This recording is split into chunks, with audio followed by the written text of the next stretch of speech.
Hey, everybody, and welcome to another edition of Get Sweaty. I am your man, Matt Majot, also known as your friendly neighborhood soda.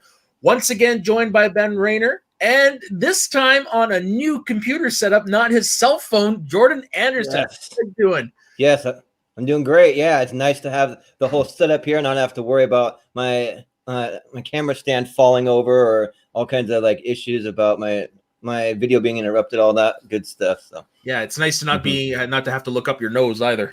Yep, exactly. So how you doing, Ben? I'm doing well. Long week, but everything good now? Yeah, I'd say that's a long week. And to my fellow Canadians out there, I want to wish everybody a happy Thanksgiving. That's why we're starting a little early today, so this guy can go have some turkey dinner at his grandma's. Nice. Right on. Sorry? What's your favorite piece of turkey? You know what? I'm just a straight breast guy, and just give me some salt and pepper, and I'm happy. Nice. Good stuff. And of course, the skin. You can never go wrong with the skin. Yep. It's usually an all-out war between me and my mom for the skin. Nice. Yeah. So let us jump right into it. We've actually got some very entertaining news, fairly good entertainment news. First off is some breaking news that just dropped today, and it was the new Animaniacs trailer. I'm assuming you guys have had a chance to watch it? Yep. I didn't quite get a chance because it dropped just very recently, but it's something that, like, as soon as the show's done, because I'm all about the Animaniacs, I'm going to be watching that.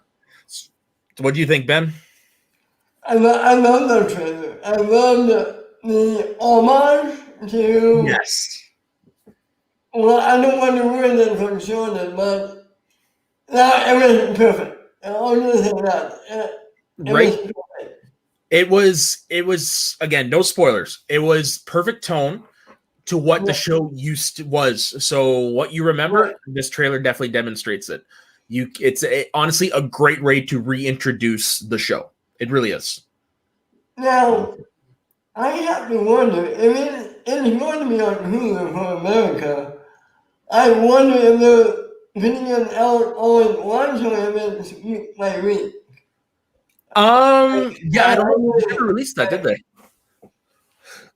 No, that's going to be interesting to find out, but I'm looking forward to it. Me too, if it actually makes its way up here in Canada, because like I said before the show, we're the redheaded stepchild when it comes to American entertainment sometimes. And actually, to give another plug to another channel, the boys are kind of funny just had Rob Paulson on this week to talk about the show. On their show, We Have Cool Friends, and he actually revealed that Steven Spielberg is the one who made sure nobody got recast. Everyone is back. That's awesome. Yeah. Nice. Yeah, I did get a chance to see. So they released about a week or two, I think about 2 weeks ago, some behind the scenes footage, and then just a couple of little quick clips, and they had a lot of cool references back to the original show. A lot of references. It's like the 90s. There's a good joke about Napster in there, so it's pretty good. So it's because it's on Hulu, they might, but do you think they're going to go with the risque jokes like they did with the fingerprints and all that stuff? You think they could do that? Yes, I want to say yes because it's on Hulu. Yeah. But it's 2020. How much is that going to factor into it? Yeah, fair enough. I just hope we see the return of the hello nurse. Yes. Oh, me too. Let me rephrase it. I want them to continue on that path, of course. Yeah. And I don't know. You see how Twitter acts when one person holds SNL last night. Now, but here's the thing. A lot of the people that usually complain about that are the generation that grew up watching Animaniacs. Yep. Good point. Right? Good point. I guess we'll just have to wait and see. Honestly, I don't see them going as risque as the fingerprints joke, but I definitely do see them doing, a little bit of adult humor. Well, I mean, if South Park could get away with it, if Family Guy could get away with it, I'm guessing it was one of the Simpsons at one point. We're not Animaniacs. True, but the difference is Animaniacs went off the air like 20 years ago. So I mean, the difference between that is those shows are still have never stopped airing. So it's kind of right? Family Guy did for a short time. Yeah, but I mean, still, it's been back on for 16 years. So. Right. Okay. Yeah, we're gonna have to wait and see. Yeah, we'll just have to wait and see. Yeah, and I wonder how many of like the side auxiliary characters, because I loved a lot of the auxiliary characters, like the three little pigeons who were in the mafia, and then they had the like and they had the old granny squirrel that was always driving way too fast in her car, and just a few of the like, I love you, nice lady, bye bye, little girl. Yeah, I think they're all back. I know for sure, and they said in the trailer, Pinky and the Brain are back, which is pretty cool. Yeah, I love them. Me too. Yep. You know what I wouldn't mind seeing? I wouldn't mind seeing Tiny Toons come back at one point for a one-off. Same. Yeah. I love the original. You can see me already get well, what is his name? Montana Max? Oh God! Oh yeah. We already have him in real life. I don't know if we need another version of him. Fair enough. We'll just leave that comment at that. Oh, and also too. I'm sorry. I know. You know, I think about it, I got to correct myself. I think the "Love You, Nice Lady, Bye Bye" might be from from Tiny Toons. I think so. I might be getting those two streams crossed. I can't quite remember, but maybe they are in the same world. So yeah, the same world. They're both kind of involved with Steven Spielberg, all that. Yeah. Right on. So Jordan, do you mind taking us on the rest of the entertainment news like you normally do? Yeah. So actually, this week we're gonna have Ben roll with it. Oh, sorry. This week, yeah. A memo. Sorry. No, it's all good. He's helping me out this week. Busy week for me. So I did a big story that came out. So the Pixar movie that was originally going to theaters in November, now going straight to Disney Plus on Christmas Day. It's pretty big. The second Pixar movie to do it. No additional charge. Oh yeah, that's good. If you have a Disney Plus account, you get the movie. Good, because I've been as a musician, this has been up there for me in anticipated films of the year. So I cannot wait to watch it. And since I don't do anything Christmas morning because my family's weird, we do our stuff Christmas Eve, I get to watch it when it drops. Yeah. Nice. How do you feel about it? Yeah, I think that I'm looking forward to it. So it's something that would be a great Christmas present for us. So that's what I'm really hoping for. So definitely. Yeah. So what do you think of their decision to not charge extra? Like, obviously it's a good thing, but do you think they realized it was a mistake to do it with Mulan? Yes. I kind of think so. I think it bit them in the ass, so to speak. You know, I kind of think too, it's like, I hear all these people saying, oh, $30 isn't really that bad because when you go to a movie, you end up spending close to 30 anyways. Well, that's for people in like LA and New York. Like for me, I can go to the movies. A ticket costs about $8-9 for where I live. It's a much smaller market. And then even if I buy popcorn, I'm not even coming close to $30. So I kind of feel like I don't really want to pay that high price tag. For me, it's a lot, but maybe for other people, not so much. Yeah. Well, yeah. Like, I mean, I used to spend that all the time in Vancouver when I was living there. Like I would go to the movies all the time. Up here, it's like $12, $12.50 for a 3D movie. But then when you throw in the popcorn and all that jazz, you know, it does come close. That's why it didn't bother me to do it. And then that way all the people who are mooching off my account could also watch it. Yeah. Really good? I haven't seen it yet. Really good? So yes, I liked it. I like the direction, most of the directions they took. I didn't the stuff with the superpowers was a little weird, but for the most part, I love how more historically accurate it was. You're talking about Mulan and superpowers? Yeah, they kind of do a little. I'm going to give a little bit of a spoiler, but they introduce the idea that she has something called the chi, which if she taps into it, kind of enhances her senses and abilities. Okay. So it kind of comes off like it's superpowers. Okay. Yeah. For me, Mulan's actually my favorite Disney movie of all time. So that's my number one favorite in it. And I haven't seen it, but and it's actually my wife's favorite movie also. So we're really waiting until it is free because I mean it's not getting the greatest reviews, so we're a little scared to have them kind of ruin our childhood. But I don't. It's not going to ruin your childhood, Jordan. It didn't take the cartoon and destroy it. Yeah, right. I hate that argument so much. Me too. Well, like in the Lion King, like, and who can people, the 1994 Lion King still exists. It's still there. You could not like, you could like whatever really you want. You know, the worst accusation for that was Ghostbusters 2016. That does not ruin your childhood. That movie's still there. You can still pop it in your DVD player and watch it whenever you want. Right, and that's kind of a bad choice of words, I kind of think. We're not talking to you, Jordan. No. We're just no. You're totally fine, but like I kind of think it's kind of. I guess I just want to see it if they're gonna do a live action. I kind of want to see it done right, and I kind of feel like with the reviews I've been hearing, it's done semi right, but not really all the way there. So we're just gonna wait till. How do you define? Just bear with me. How do you define doing it right? Well, I just think that if you're gonna make a live action movie, you gotta basically like stick to the main storyline, but then you gotta have all the main elements, and then you gotta build on that. So, I mean, I just feel like there's a lot of the elements with like the Eddie Murphy characters not there. You don't have, I forget the main the guy that Mulan falls in love with. I've heard he's not there. I could be wrong, but he kind of is. What they did is they took that character and they actually split him into two.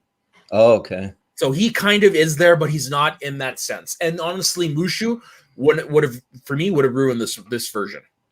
But at the same time, you do have mystical elements. I think they added like a witch in there, and then you have some kind of like Hawk or something that's transforming or something. Like it's just and then they made the villains is not the Huns, because during the time of Mulan, it wasn't the Huns. It was whatever they put in this movie. I can't remember what it's called. So they did. That I'm okay with. They did try to take some historical stuff and put in there. Like I said, I personally liked it. Yeah, just give it a shot. It won't ruin your childhood. Right. Like my friend totally didn't like it, and I looked at him and was like, "You were expecting music numbers in Mushu, weren't you?" He's like, "I knew Mushu wasn't in there." I'm like, you shouldn't have expected musical numbers, man. Yeah. Okay, well, guys, let me ask you this. Which of the Disney remakes have you liked and which ones haven't you liked? Oh, that's a good question. Because for me, my favorite has honestly been Cinderella, because I thought that like as the animated movie, I wasn't really big on, but how they did the live action, that they basically kind of did what I just said. They kept all the core elements, all the core characters there, and they just build on it. And for me, it actually worked really well. And then also, I liked Aladdin a fair amount, even though that one kind of veered off a little bit. I mean, I think at the core, I mean, it was basically Aladdin. So I mean, those two is what I would go. So mine number one is Jungle Book. So well done. And you know what, Aladdin also could possibly take that place. I was really surprised by that, because they did exactly what I expect from a remake. They kept the heart there, but they did their own thing. Unlike my least favorite, The Lion King, which was shot like, yes, it was completely CGI and stuff, but it's a shot for shot remake of the cartoon. And that's not what you want when you do a reimagining. You don't want a redo. There was no point to redo the original one. Yeah, and the Lion King kind of looked a little creepy to me. Just there's no emotion on not any of the animals. So I was like, what is this? And I get the idea of bringing James Earl Jones back, but he's an old man now. It wasn't the same. Well, okay, then it would be awkward. My number one is The Lion King. And you know what? That's right on for you. Like, you enjoyed it. I will say Timon and Pumbaa were great, but other than that, it just wasn't for me. I knew it was going to be a shot remake, so that didn't bother me. What I loved, they went out to make it look realistic as possible, and that's what they did. They didn't go I don't know. I just like it. Kudos to them on that too. Like to Yeah. make that realistic as possible was amazing. I'm not denigrating what they did with how they approached the movie. It's just what it ended up being. It's not what I wanted. Okay, that's fair. Yeah. Yep, and that's the great thing about movies. I mean, they're all subjective, and we all have our reasons why we love them, why we might not like them. So it's no knock against anybody if they love a movie and another person doesn't. So I mean, Yeah. my brother actually, he said that he loved The Lion King, but he was disappointed by Mulan. So it's just kind of a give and take. I went and saw Lion King with my best friend and her daughter, and they both loved it. My friend thinks it's better than the original. I was like, well, hold on there a second. Yeah, whoa. Yeah, I wouldn't say that. I wouldn't say it's better than the original. And I also love Beauty and the Beast. You know what? I put that in the middle for me. Okay. I have watched it again. I have rewatched it again. I actually like the idea of them introducing the plague as to the reason why their mom was in there. I kind of thought that was cool for some reason. But overall, yeah, I think it was adequate, to quote my local comic book guy. It was adequate. And I thought Emma Watson was a great Bill, and I thought Luke Evans was a great Gaston. Oh, for sure. Yep. And Josh Gad was amazing as LeFou. Right. Yeah, that one right there was perfect casting for me. But for sure. But for me, actually, I still haven't even seen the live action Beauty and the Beast. It's just one that just kind of slipped my movie viewing. But I actually have listened to the entire soundtrack from beginning to end, because Beauty and the Beast is one movie I just love all the music. Mm-hmm. So that was actually great. I will say I don't like the soundtrack rendition of Beauty and the Beast by Ariana Grande and that whoever that was. Oh yeah, that one was a little lower on my list, but I love anything that was involving Gaston. That was just my favorite. Oh yeah. The year I moved back to Terrace, I was actually fortunate enough to be in the orchestra pit when my local high school did a production of Beauty and the Beast. All right. Yeah. So I almost passed out because I was playing a cello part on a saxophone, and cellos, you don't need to breathe. Right. So by the third night, I almost passed out because I think I stopped playing for a total of. The longest I didn't play was like 7 bars, which is maybe about 30 seconds. Other than that, I played the whole time. Like it was, oh God, I told them never again. Never again am I doing that. That's pretty talented though, playing the cello and the saxophone, you know? Well, yeah, no, I didn't play the cello. I played the cello part on the saxophone. Oh, okay. Yeah, that's why it was hard. Thinking you're multi-talented right there. Yeah, that's why it was hard. No, it's because it's the way it was written. I couldn't take a moment to breathe in the middle of the piece most of the time. Right on. Okay. Now moving along. Yeah. Speaking of breathing. Yeah.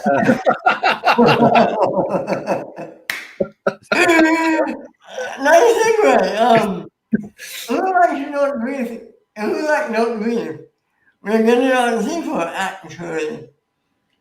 And it sounds like, I don't have all the details here, but it sounds like they're making him kind of anti-hero in a way. Okay. So I've never seen the first one. Could you guys explain to me what the movie is? I haven't seen it either, man. Well, for me, so I saw it once in theaters, and basically it's kind of the closest thing I can kind of relate it to. I don't know if you've ever seen the movie Disturbia with Shia LaBeouf. But so that pretty much plays like a similar character to the neighbor. It's kind of like a creepy neighbor that's up to some things, and these people are just out to expose him. But then they find out some very sinister things going on, and so they're just in this basement, and the power goes out, and they're like literally like trying to hide from this guy, and like. So they can't breathe. That's the whole premise, or else they're going to be found and be murdered. Okay. Cool. All right. Yeah. So what did you guys think of this trailer? Not a trailer. Yeah, it wasn't a trailer. I don't think it. They just announced. I'm an idiot. Yeah. No, it's all good. But yeah. For me, you can't go one episode without me screwing something up. No, it's all good. For me, I'm actually super excited for Don't Breathe 2. I love the first one, and it has a lot of like vibes to like a lot of slasher movies. So if you're a fan of slasher movies at all, then you'll love it. Right on. Yeah. My favorite type of horror film. Yep. So yeah, and also it kind of has the vibe. I'm trying to remember which Alfred Hitchcock movie is where the guy's up in like spinal Rear Window. Rear Window. Yeah. Yeah. Yeah, it reminds me a lot of It's a modern remake of Rear Window. Yep, and it's very similar to that, but it has its own flair because, like Ben kind of said, they find out some other things. I'm not going to give any spoilers, but the Stephen Lang character does kind of become a little bit of an anti-hero kind of by the end of it. So, yep. Cool. Okay, so who liked the West Wing? Never saw it. No, I never saw it, but I know that it's a very popular show. Yeah. Surprisingly, because for me, I tried watching it and I couldn't do it. I was bored. Well, they're doing a stage reading of the West Wing, and they got all the cast back. And Almost. Yeah. One of the so a lot of people were upset that they brought in Sterling Kane Brown to do a role for an actor that had already died. Mm. Yeah, so I mean, almost everyone is back. Okay. I'm wondering that because I know Sterling K. Brown wasn't in the original. I mean, I have seen a couple episodes. I've seen like 3 episodes. So, but yeah, I've had a lot of friends who live in died by the West Wing. I have a friend of mine who has probably I think rewatched the series like 3 times all the way through, and she's like obsessed with that show. So, wow. So I mean, there's a lot of people out there that love that show, and for me, I'd watch it just for the cast alone. They got a stacked cast. Oh, for sure. Yeah, the character he's reprising, he's playing Leo McGarry. Does that name ring a bell? Not so much, but no, enough to remember. He's the White House Chief of Staff. Okay. Yeah, and the actor passed away a number of years ago. Okay. The original actor. I think all this is, but what it is they're just taking an episode from back then and making it a live production. Yeah. That's really cool. I like that. I'd tune in. Yeah, I think so. Yeah, for me, I'd kind of use it as a little feeler to see if I maybe want to go back and watch some of the original series. So, I mean, if it's something that kind of piques my interest, I might even go back and check out the show. Mm-hmm. For sure. Yeah, no, I've always heard great things about it. A lot of people who I follow on Twitter are always raving about it. So, I mean, maybe it is a show that is worth going back to watch. Yeah. Same with me. This and The Wire. I've never seen The Wire. Yeah, me neither. Yeah. But it's on my list now because of Kate and Christian and all them constantly talking about it. Yeah. Yep. All right. Doctor Strange 2. Wait, no, I'm sorry. Doctor Strange is going to pop in with Spider-Man 3. Yeah. So, what do you think of this?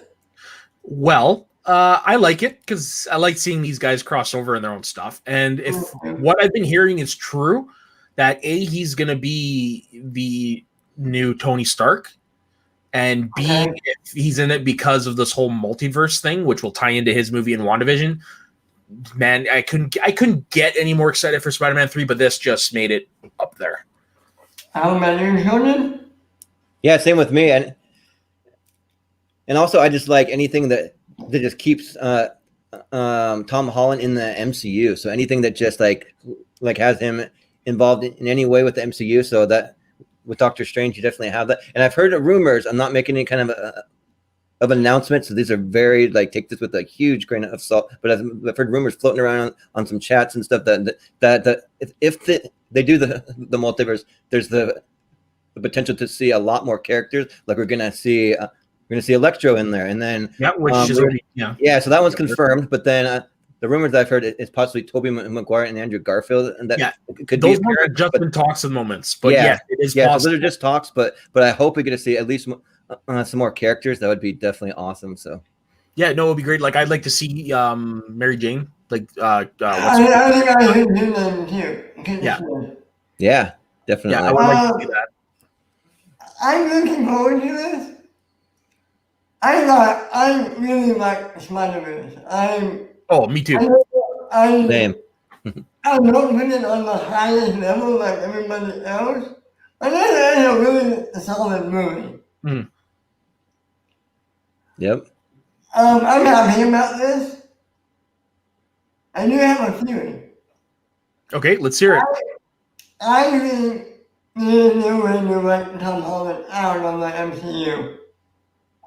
I think all these Spider-Men are going to come together, and I just have this scene in my head where Doctor Strange tells Tom Holland, okay, this multiverse is collapsing, and the only way to save it is for you to move out to another universe. You think that's what they're gonna do, eh? Well, he's only contracted for the 2 more MCU movies. True. Yep. Yeah, I think that if done right, I see one of the best scenes in Spider-Man 3, Tom Holland walking through a portal into his own universe, into a new universe where all the same, maybe not all the same people, but Yeah. I wouldn't hate that. Like, it would suck if he was no longer in the MCU, but I honestly would hate that. I think I see. I don't know. It came to me, and they didn't mean it anywhere. So take that. For sure. If it was going to happen at any time, this is the movie to do it. Right.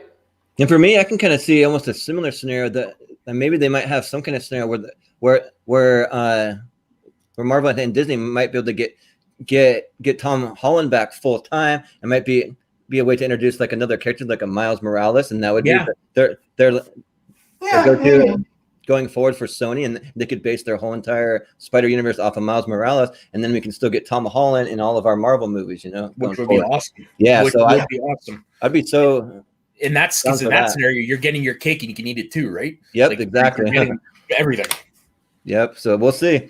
Yeah. You think we're going to see Tom Hardy's Venom?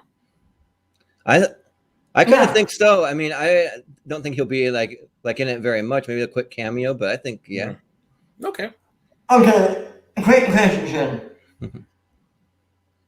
Sam Raimi is coming back into this universe, right? Yeah, which leads credence to getting Tobey Maguire back because it's Sam Raimi. Yep. Over or under 35% Uncle Ben versus Campbell. Interesting. Oh, you son of a bitch. Well, I can tell you that it's definitely over that Bruce Campbell will be in it, but as Uncle Ben. He'll be in it for sure. You think he'd be the Uncle Ben to Marissa Tomei's Aunt May? Could work, couldn't it? There's not that much age difference between the two, so it could work. And also, with Spider-Man being so young, we haven't. Well, it'd be. We never met Uncle Ben in this version. Yeah, to just introduce Uncle Ben, and then later on, like way down the road, like maybe a long time, and maybe not even have it at all. Who knows? But we may get to see that death scene over again, like way down the road. Maybe so you never know. So over under 35%. Well, I'm gonna go over. He's in it. You know what? Just for shits and giggles, I will go over at 40% that he's gonna be Uncle Ben. Okay. For me, I'll go over 25%, and I probably land that he's going to be in it, but I'll probably. But with Uncle Ben, I'd probably keep to the right about the 25% mark. That he's going to be Uncle Ben. I kind of feel like maybe we'll see him as some other character, but. Okay. And I didn't read that anywhere. That's just my guess. Hey man, that's a great guess. Yeah, honestly, Bruce Campbell as Uncle Ben, that would be awesome. He would, if that happened, he would be my favorite. Yeah, as long as he just says once, groovy. Yeah. He'll do a king, baby. Yeah. Right on. Okay, well, we have some trailers to talk about. Who is in the Fat Man trailer? I didn't, but I read the synopsis and I'm interested. Yeah, I saw it. So and I thought that it was great. For me, and you can see what you want about Mel Gibson. I actually love him as an actor. I mean, he said some pretty horrible things that I do not condone in any way. But for me, I'm able to separate that, and so I mean, I think he's great and singing plays Santa Claus, but in a real gritty kind of way. That was pretty cool. Yeah, I'm with you. I do not condone anything he's done in his personal life, but yes, I am also able to separate it, and I do enjoy him as an actor. I think he was great in Expendables 3, and I love Hacksaw Ridge. So Yeah, same here. Hacksaw Ridge was probably one of my favorite war movies I've almost ever seen. I feel the same way. You know, I'll watch this. I think they have a Netflix movie. You know, why not, right? yeah, this is one of those, okay, I've just had a smoke, what can I watch type movies. Yep, exactly. And I love the addition of having Walton Goggins as the assassin that's hired to go kill him, because like Walton Goggins to me always plays a great villain. I love them in Justified, and then I also love his turn in Vice Principals on HBO. So he can do it both like the villain, but can bring a lot of comedy to it too. So it's just like I like when he pulls up and then they say, "So what's your business in coming to Alaska?" He's like, "I'm just here to do some killing." Kind of like he's on a hunting trip, but but they don't know what he's hunting. Yeah.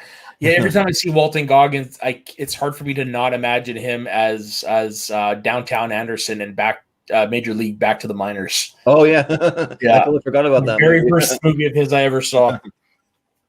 Right on. Nice. Okay, and then we have the 355 trailer. What did you all think of that? So I'm just going to be full disclosure. I'm actually kind of like Cobster in the sense that I stopped watching trailers for the most part. So I haven't seen any. I haven't seen this one either. Could you explain to me what happened? It's basically a group of secret agents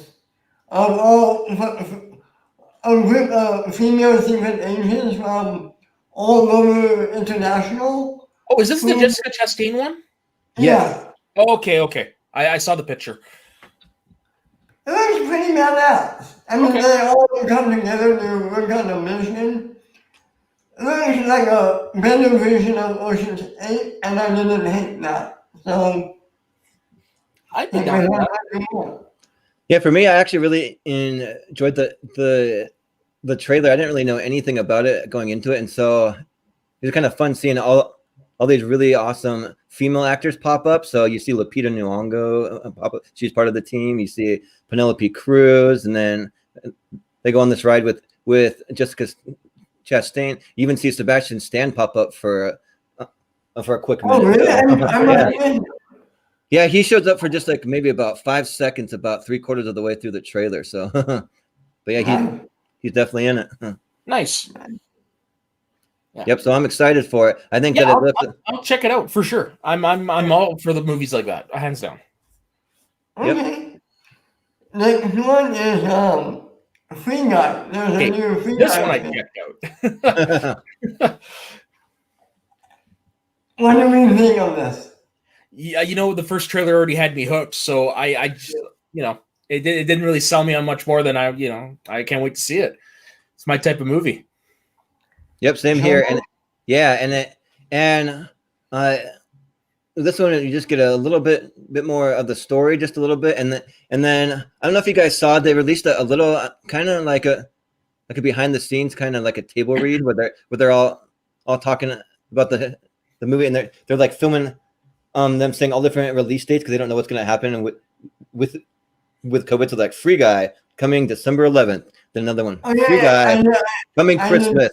Free Guy coming this Easter. Free Guy coming sometime in the next 2 to 5 years. So yeah, but it's basically saying that they're really doing a big push to really hold that December 11th date. So I really hope that they actually do that so we can actually get something in theater to go see. Because for me, I don't mind going to the theater. I mean, I just mask up and just go and try and just distance myself, and I'm fine. So yeah, I normally would try to distance myself anyways, unless it was a big blockbuster. So really, it's not that much of a difference for me. Yep.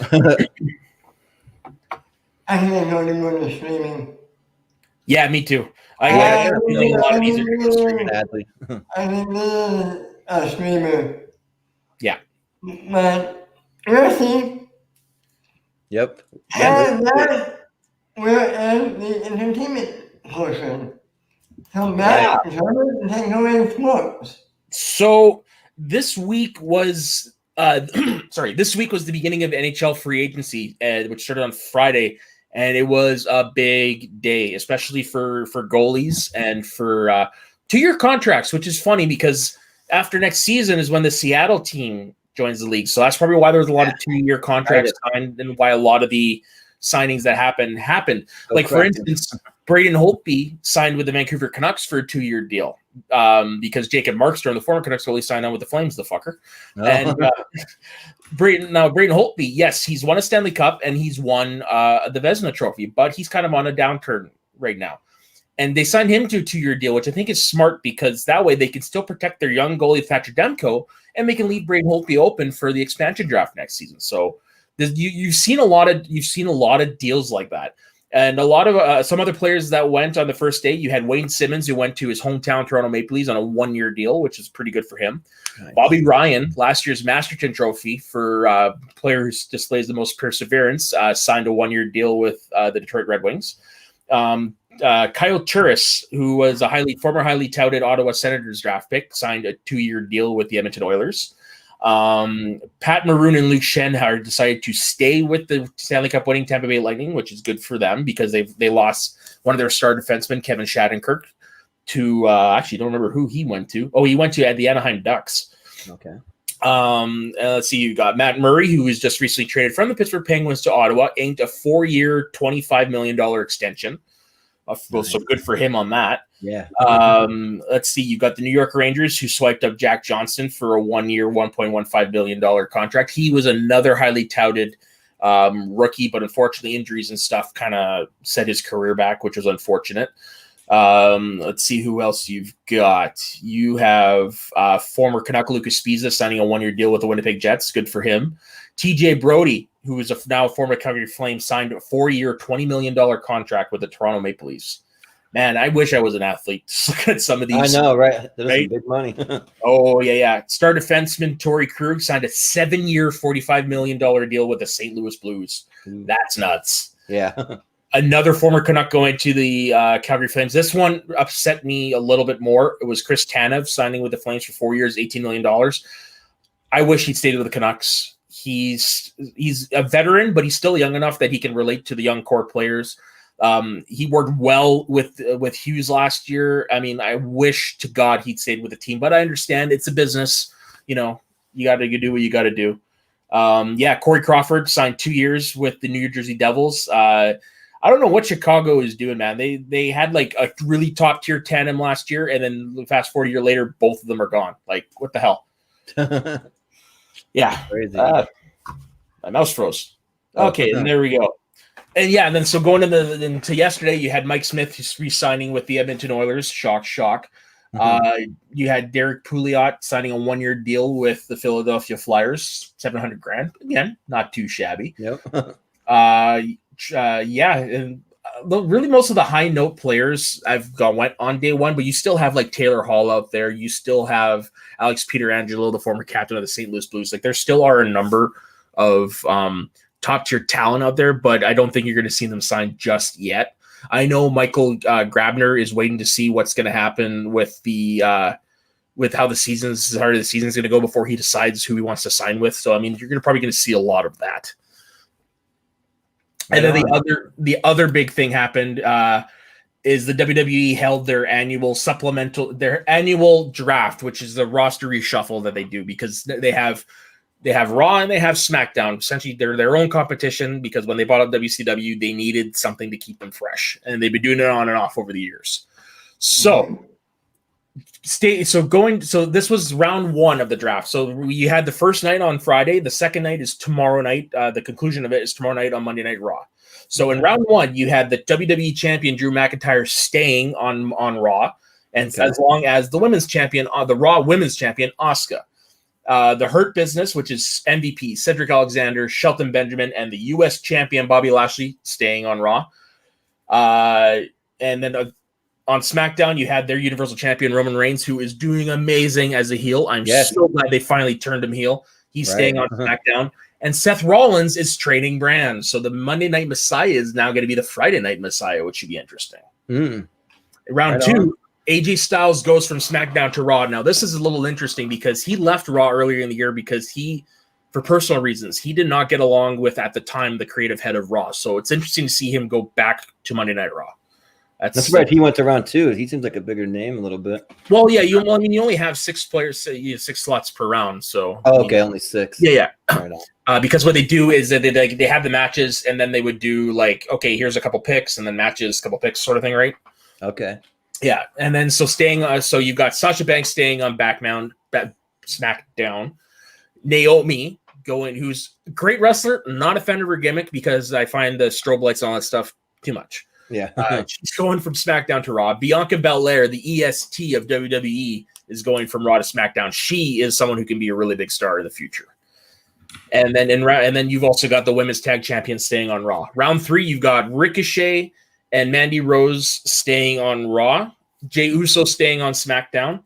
You've got the Mysterios, Rey and Dominic, going from Raw to SmackDown, which means they're going to probably be continuing their feud with Seth Rollins. Yep. And you have The Miz and John Morrison going from SmackDown to Raw. So this should be interesting. Them going to the flagship show. Yeah. Now, round 4 is where the heartbreak begins because the New Day has split up, which, man, a lot of people are clamoring for it, but I don't think anybody wanted to see it just happen just yet. You've got the new SmackDown Tag Champions, Kofi Kingston and Xavier Woods, going to Raw from SmackDown, but Big E is staying on SmackDown, which, you know what? I'm glad he's going to get pushed, but it just sucks the New Day is broken up. Yeah. And then to finish that, you've got Dana Brooke staying on Raw, Otis staying on SmackDown, and Angel Garza staying on Raw. And that's pretty much it for the main draft. There were some supplemental stuff, like Otis's tag team partner got drafted to Raw, which means Heavy Machinery is no more, which sucks. And yeah, the tomorrow night's the end of the draft. Right on. Right. So what do we have? What do we have for you there, Jordan? Well, one of the things that they just kind of wanted to just chime in while you were going over that, I was actually looking what the minimum wage for the NHL is, because you're like mention all those crazy salaries. So for 21-22, you can make $750,000 per year by just sitting on the bench and not even playing a single minute. So that's just crazy. So that's some big money. Yeah, but if you look at a two-way contract with some players signed, which means that you can go get sent to the minors, you don't have to worry about being cleared on waivers or claimed on waivers. I mean, it's funny, like they've been making like $700,000 in the NHL, but then their AHL salary is like $80,000. Yeah, right. Yeah, crazy. Yeah, it's crazy. It's a big step up. Yeah, which is still more than I make in a year, but wow. Yep, right. But so I was going to go over a couple of quick things. It wasn't a huge week for sports, but there are a few stories. I mean, we definitely have the NBA Finals going on. So they had Game 5. I think it was yesterday, and the Heat won it. So that they bumped that series up. They're at 2-3 with the Lakers. So that means for Game 6, if the Lakers win it, that's it. If the Heat win it, they got one more game. So I'm really hoping for the Heat, but that's just me. But and let's not forget, Jimmy Butler had another triple-double in the game, which is really impressive. Yeah, right. So actually, with the triple-double, that he's actually only the second player in NBA history to do it twice in the finals. The only other person was actually LeBron James. Did it about 4 or 5 years ago. So it's like, yeah, that's an impressive feat. He actually had 35 points, 12 rebounds, and 11 assists. So man, that's nothing to sneeze at. Yeah, that's really good. Yeah, it's a big game, especially in the finals too, when you're playing against the top tier of the league. You know. Mm-hmm. So yeah, so for me, I'll definitely be watching that game for sure, because I'm a huge basketball fan. No matter what, even if it's teams I'm not super fond of, like I don't really care for either one of these teams. But as a basketball fan, like I'll be tuning in for sure, because I'll watch any and all. Just give it to me. So there's been so much going on that literally the other day when I found out it was the NBA Finals, I'm like, when the hell did the Raptors get eliminated? Yeah, right. Yeah. Are you a big Raptors fan? I kind of feel like I have to because it's the only Canadian team, but because when I watched when I was a kid, it was all about the Bulls, man. So I'll always be Blue Bulls for life. But yeah, Canadian, you got to root for the Raptors. Yep. It's like in baseball, you got to root for the Blue Jays. Even though I'm a Yankees fan, there's always that love for the Blue Jays. Oh, nice. All right, so we got some news from the NFL. So they postponed a couple games because of COVID. So because they're not playing in that bubble. So the Tennessee Titans are idiots. Yep, I know. Yeah, so that was one of the big ones actually. So the Tennessee Titans and the Buffalo Bills they just pushed it just a couple of days till Tuesday, but they had over 20 players test positive for COVID on the team. And then earlier this week, there's a bunch of the players that actually stuck out, and they had a little unauthorized workout session over at a local private high school down the road. It was at Montgomery Bell Academy, about 15 minutes down the road from Nissan Stadium where they play in Nashville. And like, of course, they're just out in the public. I mean, students saw them, the security saw them, the staff, and so there are pictures taken, posted online of them. So I mean, that was a really kind of like really dumb move for them. And even their starting quarterback Ryan Tannehill, he was there, he was part of it. So I mean, supposed to be the leader of the team, man. Like that's not cool. Yeah. So I don't really know what's really going to happen and like what kind of consequences is it going to happen. I mean, definitely there's probably going to be some quarantining involved for sure. But besides that, it sounds like a lot of people are calling for them to forfeit the rest of the season. Yeah, so that was like a really big thing. So we'll kind of watch for more on that. The consequences or punishment, whatever is going to happen, it hasn't really been announced yet. So we'll probably have more on that coming up in the next few weeks. But they also postponed one other game. The Broncos and the Patriots game has been posted because the Patriots had 5 players test positive for COVID, including their quarterback Cam Newton. So they haven't really set a date yet for when that game's going to be. So they kind of gotta wait till all of that dies down. But that game is postponed. So, but and then really the only other news for the out of the NFL, I was just gonna announce some of the top teams that are off to a really great start after only 4 weeks. We've got a few undefeated teams. So the teams we have that are undefeated are the Buffalo Bills. Surprisingly, they're a team that's never really been good in my lifetime, but they're actually playing really well. And then the Seahawks, my Seahawks, I'm a Seahawks fan. They're undefeated. Then you have the Kansas City Chiefs, the Tennessee Titans, Pittsburgh Steelers, and the Green Bay Packers. So those are your teams that are undefeated at this point in the season. And then you got a couple of early NFL MVP candidates that they announced. So actually, at the top of the list is actually Russell Wilson, because he's actually playing up to the contract that they signed him to. They signed him to a crazy. So he's the highest paid player in the NFL, and he signed a $140 million 4-year deal. So that's like absolutely unheard of, just crazy huge deal there. So I mean, I think that like obviously he wanted to show Seattle, show the league that he's definitely worthy of that contract, and he's honestly playing the best football of his entire career. He's just playing lights out. So that's something that I'm super happy about as a Seahawks fan. And $1.5 million a year. I know, that is crazy. Holy shit. Yeah. Yep. 1 year, that's more than I'll ever make in my life. God damn it. I know, right?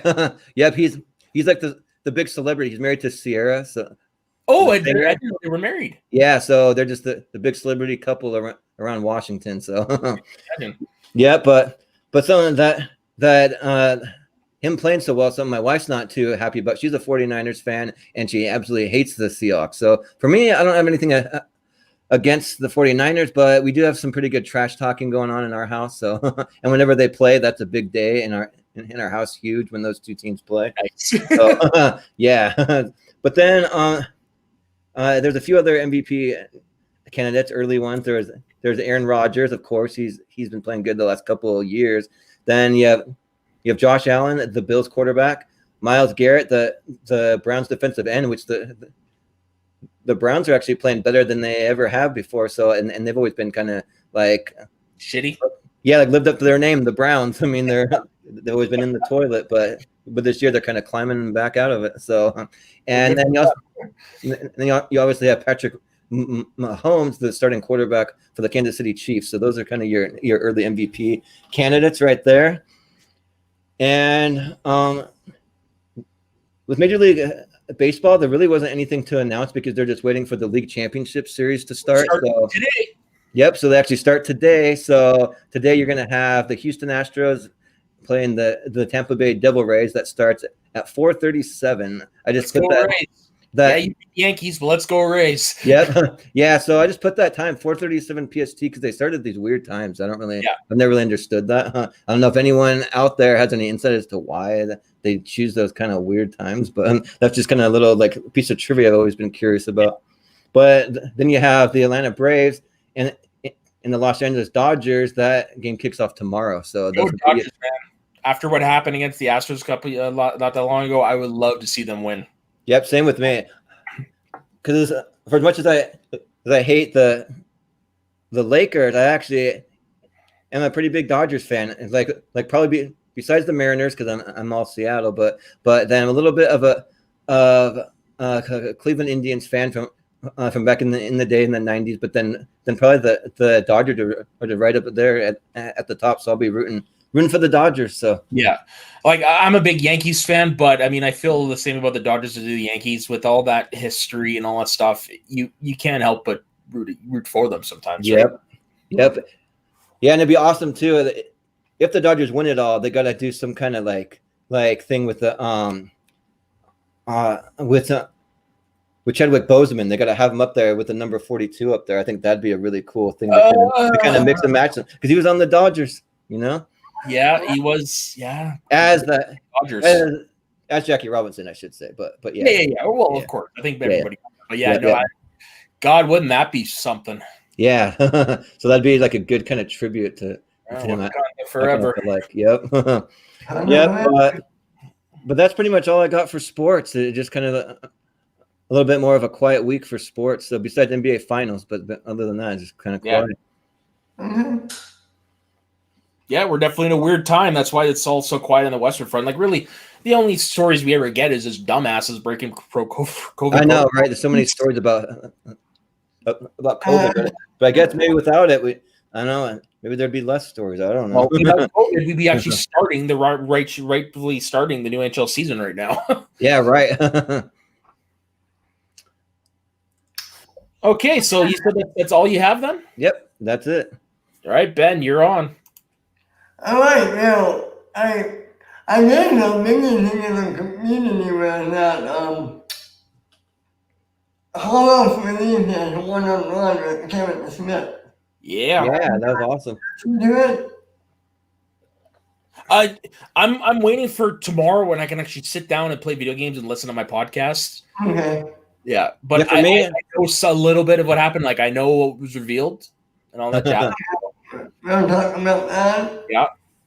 Yeah, for me, I saw it and I thought that it was great. Like I absolutely love Kevin Smith. Like he's probably honestly like in my top 5 directors that are working today. So and he's got so much personality. He's into like all that geeky comic book, all that kind of stuff. So that's a lot of fun and like he always has some like great stories. I mean, I just feel like all Christian has to do it. You literally turn the camera on and just point it at him and he can just go and just have like so many like incredible stories that are just super interesting and engaging. So yeah, I love his Hall H stuff because there's only one question he gets asked and like 2 hours later he's like, and so what's your next question? Yeah, right. Yeah, seriously. And even has a little story. I won't spoil anything, but yeah, there's a little story that actually involves that Hall H stuff. So yeah, you definitely have to watch for that. Yeah. Somebody who works at Collider. I was saying. Yeah, no, I definitely tomorrow is definitely gonna be the day I listen to it because I don't listen. Let's just put it this way: I don't listen to stuff as religiously as I used to because I kind of grew out of it. But I will always love Kevin Smith. I will always love listening to him talk. Just the other day on his Smodcast, he had Brian Johnson on, who's the inspiration for Dante from Comic Book Man. And Yeah. Like, yes, I'm immediately downloading the episode. It's a must listen about how Brian finally found love and actually got married in his 50s. So yeah, definitely worth listening to. Now, is he the guy that like had the long beard? Was that? Yeah, the long beard. Yeah, right on. Yeah, he's who Don Randall, is based on. Okay. Oh, nice. Yeah. Nice. So I guess we'll talk a little just briefly about the Schmodown this week. There were 2 matches. Ethan versus Tom and Collins versus Mayor. Okay. What did you guys think of these matches? The Collins and Meyer match was the best one of the week. Yeah, so for me, I actually didn't get a chance to really see him just because I had a little bit of a busy week, but also too there was no Schmodown last week. So when I kind of looked at the schedule, I thought, oh, there's nothing this week. But then 2 matches popped up. But you guys can go into them. I don't mind spoilers on them. I'm totally cool. So you go for it. I'm not going to go into my full thoughts, which you can actually see on an episode dropping that actually just dropped on my other channel, Shows of the North, but I will go into them a little bit. Yeah, like I said, Collins versus Myers was a good match. To see Collins actually taken to the limit was impressive. Amazing. I can't say the outcome still has me by surprise. Wouldn't say what the outcome is, but Okay. yeah. Okay. Yeah, and the Ethan Tom match went exactly as I expected, to be honest. Yeah, Yep. it was like, to me, there wasn't really anything that popped out of that match. Other than, truthfully, this is the very first time I've seen Tom perform. Oh, really? Yeah. Yeah, well, when the Looney Bin was doing their stuff, I took a little bit of a break because I was doing a play at the time, so I didn't have time to watch. Okay. And whenever Tom's matches were on, I didn't have to cover them, so I just like, okay, I can actually just skip this week. So this was the first time I've actually seen him perform, and I was impressed. I love Tom. I'm excited to go watch that one. I wonder if he'll end up next year. I think he'll stay with the Den. Remember, each faction doesn't keep 3 players. Yeah, no, I think he'll stay with the Den. I can see him on the dungeon, to be honest. Oh, yeah? Reunite the Looney Bin? That's what I'm hoping for. I wasn't even thinking about that. I know see him working well with Kaiser. He also seems like he belongs in a dungeon, just the way that he acts and the whole creepy demeanor, the vibe. And so it kind of fits. Yeah. Yeah. And I guess now it's Schmodown. Right on. So with that brings us to our final segment, which is my personal favorite one, our top 5 categories. Now, Jordan, since you came up with the category, we'll let you introduce it. All right. So the top 5 categories this week is going to be so we can be able to dive a little bit deeper into the Schmodown, especially for anyone watching that may not be as familiar with the Schmodown. We're going to go over our top 5 Schmodown competitors and then a manager to manage them. So for me, I'll probably reveal my manager up top. You guys do it whenever you feel like you want to do it, but yeah, and we'll go from there. Wait, so it's just one manager to manage the whole 5? Yeah, the whole 5. Yeah. Oh, okay. Yeah. I didn't know that. Okay. Well, if you have a couple managers, if you want to give any other shout outs, that's totally cool. Go for it. Yeah. Why don't you go ahead, Jordan? Yeah, and then it's going to end with me because I get to choose next week's topic. That's usually how it works. Yeah, usually we go with whoever pick the topic goes first, right? So I'll kick it off, and then we'll go to Ben, and then they'll go to Matt. All right, cool. So my top 5. So I'll start off with my manager. Well, actually, no. First, I forgot. I had a couple honorable mentions that I wanted to just give a quick shout out because there's so many awesome competitors in the Schmodown. It's just for me when I was coming up with my list, I kind of made a mix of obviously who I thought were the best competitors and had the best skill, but I also based it a little bit on character, who has the personalities and the characters that I like, and just yeah, just kind of went based on that. So it's a mix of a lot of different things for me. But my two honorable mention is I have Dan Merle as an honorable mention because I mean he's the GOAT. He's the great one. So I gotta have Dan Merle, and then I also have Video Drew in there because I love me some weird. So like that's really my sense of humor. Anything that's kind of weird or off the like cusp or kind of out in left field, like that's my sense of humor, and that I just really gravitate towards that. So those are my two honorable mentions, and then my manager. So I gotta go with swag, drip, drip, Winston Marshall for sure. Because I mean, just for what he's done alone this year with Ace Cabrera. I mean, in the Star Wars tournament, you had Ace, and then also you had Paul Oyama and Lon Harris, and like they've been killing it. And then also Liz Shannon Miller was actually a big surprise this year for me. So yeah, like he's just really got a good vibe. I feel like he has so many cool, fun, entertaining characters that I love seeing him pop up on screen for just anything. Like I'll watch anything Winston does. So I mean he's definitely my manager. And then for my number 5 Schmoedown competitor, I have Ben Bateman for number 5. So, and for me, I'm a huge Action Army fan. Like I consider myself in the Action Army. I haven't subscribed to their Patreon, but it's coming one day. Once I start making a little more cash, I'm going to subscribe. But Ben Bateman, I love like just how he kind of has the whole like Moneyball vibe. He kind of knows how to do all the really cool strategies. He knows how to find players' weaknesses. He knows how to find just the way to get under people's skin. And then he has his own strategies himself. Like I always like how like he, especially on the 5-pointers, if he has any of the repeats left, he uses them all, and then he waits to the last second to reveal his answer, kind of making it seem to people like maybe he's a little rattled, maybe he doesn't know the answer, but like maybe in most cases he does, but he just kind of waits like that. And just like the whole way that he plays, it's just like really cool. And like he's someone that like really gets the way the Schmoedown is currently. So there's some players like I would even say like a Mark Riley. He's someone that did great when the Schmoedown first started. And I kind of think now, like we've seen him stumble just a few times, but he's still really great. But I think Ben Bateman is just that one Schmoedown competitor that just really gets what the Schmoedown's all about now and knows how to like be really successful in these times. So that's my number 5. But what do you guys think? On my manager, on my number 5.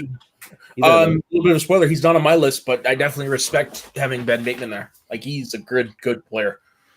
Yeah, me too. Same. Yeah, I'm forever on the boat. He needs to change his nickname to the game. Right? Yes. Actually fit really well. All right. So Ben, you're number 5. Yeah, you're number 5. My number 5 is first. what? Oh, yeah. Oh, my. Yeah, do you have any comments on the manager? My manager for my top 5 would be Sam Levine. I think he knows how to game well. Hell, he's a double belted champion from before. I think he's doing pretty well this year. Yeah, I have him as my manager. Okay. Yeah.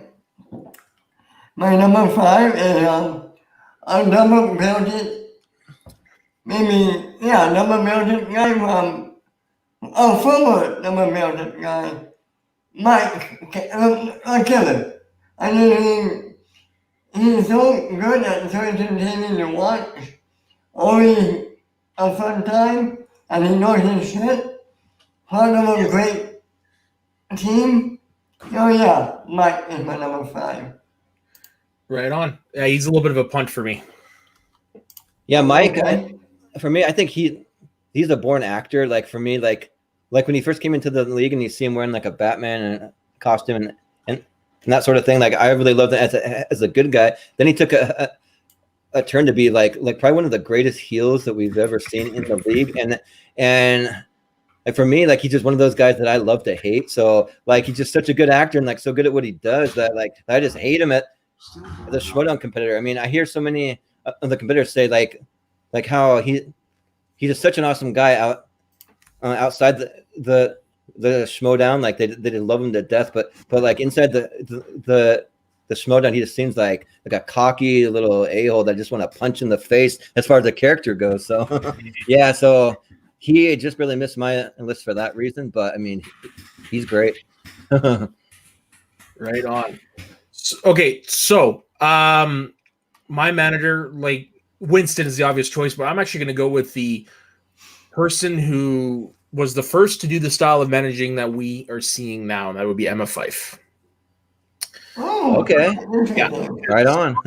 Stuff we're seeing now, she was the first to do it. If you actually think back and look at it, like look at all the study sessions she had with the Fife Club, and and all that stuff, the constant quizzing, borrowing the buzzers.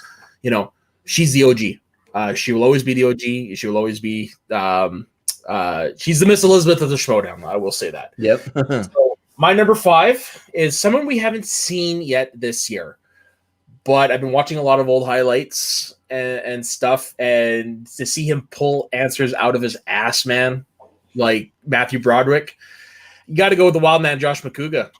You need to put a clown on your team. You always need the clown, and if you could get him to sit down and study a little bit, which I know is going to be hard because his wife is expecting soon and all that stuff, but he could be a good player. But if you definitely want to have a laugh, this is the guy you put in here.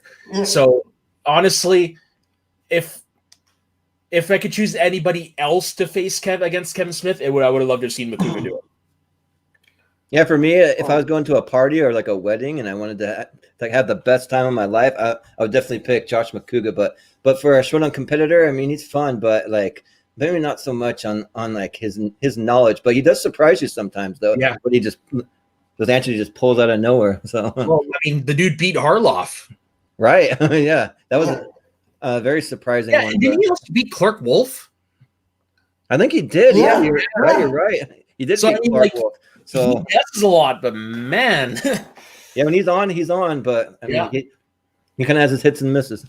Yeah, exactly. So that's my number 5. What's your number 4 there, Jordan? So my number 4, I gotta go with the Star Wars Pro. I gotta go with Alex Damon. So, oh yeah, Alex Damon for me, just his sheer knowledge of Star Wars, but not only Star Wars, but the whole inner geekdom realm. Like I was pretty surprised how well he actually did. Well, actually, I wasn't even that surprised. Like I kind of figured he would actually do pretty well in inner geekdom, but like he just knows like the little tiniest details, like down to like the serial number of a starship, or like some crazy little detail that like nobody would ever know in a million years, but like he knows everything. And so yeah, he's one of those guys that I really want to see him go up against Sam Witwer. That's like one of my dream matches. I really want to see it happen. But but yeah, Alex is just a pro, and he's expressed interest in competing in singles. So I really want to see him compete in singles. So hopefully we'll get to see that soon. What do you guys think? No, that is a good pick. Like, I mean, Alex Damon is a juggernaut for sure. Do I think he's up there for me? No. But he's a pick you can't go wrong. I don't think he would handle in singles. I don't think he can handle. But that's just me. You never know. Yeah, you never know. What about you? My number 4. Well, what are your thoughts on the pick of Damon before you hop in? He's a machine.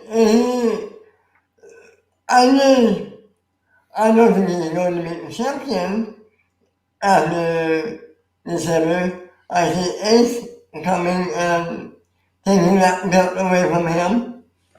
But he's great. And he's good at in the game, and he has barely anything can stop him. So that match in December is going to be very fun to watch. Yep. Definitely the main event for sure. Yep. All right, Ben, what is your number 4? Snyder of the Uncovered. Okay. He might not be the best player, but he's one of the most entertaining for me. Okay. His attitude and he's still really solid. I mean, there's a chance he could be number mounted by the end of the year. Oh no. So, yeah. What do you guys think of him? Snyder is great. Don't get me wrong. Again, not someone who would be in my top 5. He's in my top 10. Okay. It's just there's something about him that just rubs me the wrong way. Nothing against. Yeah, I get that. How about you, Jordan?